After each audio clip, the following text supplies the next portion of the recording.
We haven't talked about Super Famicom games in detail since September 2023, which was episode 5 of Nihon no Konyo Shokai, but as part of the revival, we have so many Super Famicom games to talk about, so every so often I'm just going to choose like 5 or 6 games randomly from the list that I keep and just talk through those until we get to a manageable amount of Super Famicom games to talk about. So that's what we're going to do today. As some background, since it's been so long, the Famicom, or the NES, was the predecessor to the Super Famicom, which released in 1990 in Japan and would come to North America just 9 months later, releasing as the Super Nintendo in August 1991. So we're just going to go and talk about some Super Famicom games. So the first one is part of a series that we've talked about before, and that is Shin Momotaro Densetsu, which is a Christmas Eve 1993 RPG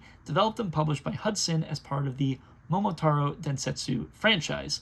So Momotaro itself is a Japanese folk hero that literally translates to Peach Boy, since he is obviously born from a peach, obviously, but the original story has origins as early as 1392 Japan.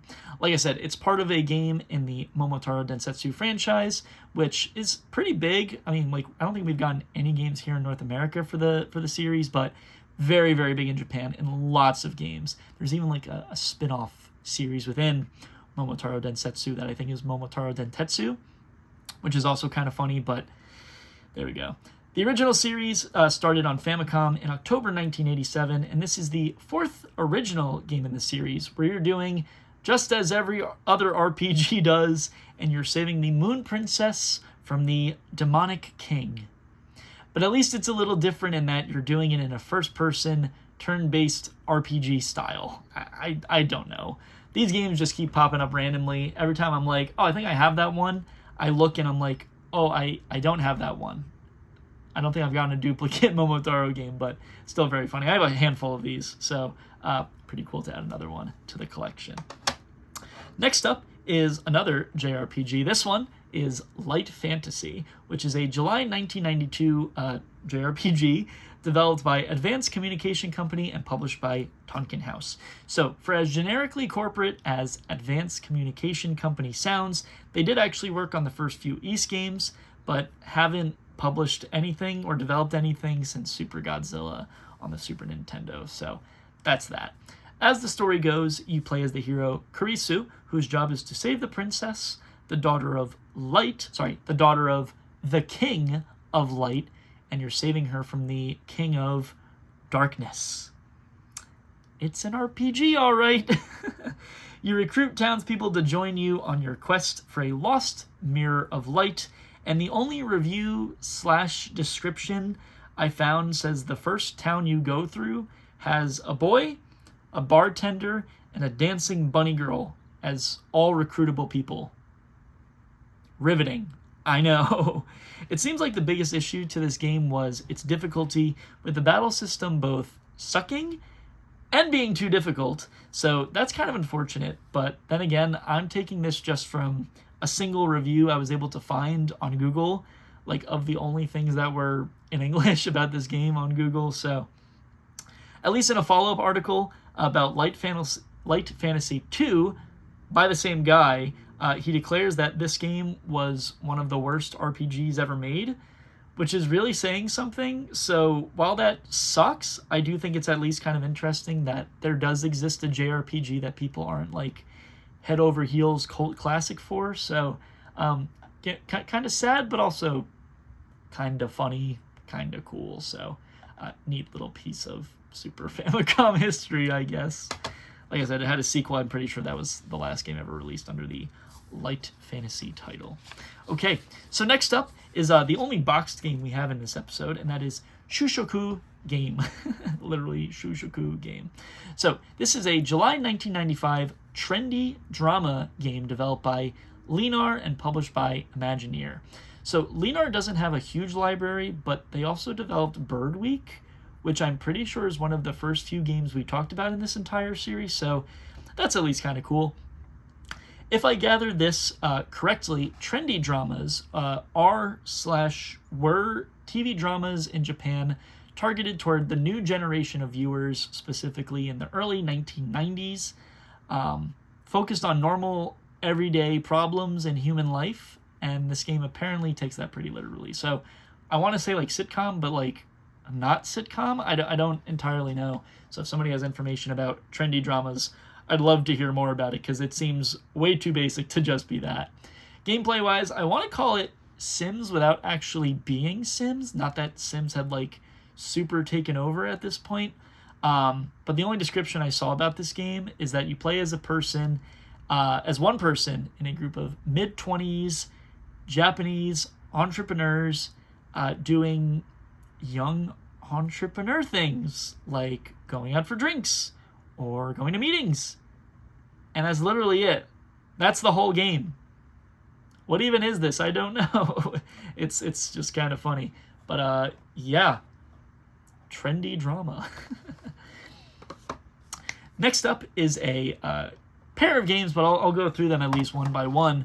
The first one is Yujin Janju Gakuen, which is a November 1993 anime mahjong game developed and published by Very, or Verie, not 100% sure, whose apparent shtick was doing racing and similarly tabletop games in the 90s, only in Japan. I don't know, kind of funny, kind of interesting. It's a mahjong game that was super common, still is super common in Japan. Obviously not here in North America, even though I have a few friends that are like obsessed with mahjong. But its claim to fame was being a collab with a super famous manga and anime artist who specialized in not safe for work material. His name, Yujin, or at least his pen name, Yujin, is actually like in the title of the game, Yujin Janju Gakuen. So that's kind of interesting, but you play as one of 3 female characters in a school, just taking on other people in mahjong. That's it. Going back to the guy, however, he's known for not safe for work art, but none of that is featured in this game because of Nintendo's like really strict content guidelines of the time. So that's kind of interesting. I mean, still very, anime on the front, but that's that. However, the game somehow, for as obscure as it is, got a sequel, and that is Yujin Janju Gakuen 2. I don't think I said that name right once. And this game was released just a year later in November 1994, also developed and published by Verie, and it's basically the same thing all around. You are still helping people around the school by playing mahjong. What even is this? I don't know.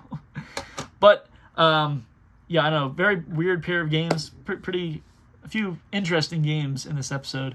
But let's end with a game that people actually do know about the Super Nintendo. So, the Super Famicom was released in November 1990, and this game came out just a month later, right before Christmas 1990, and that would be Pilot Wings.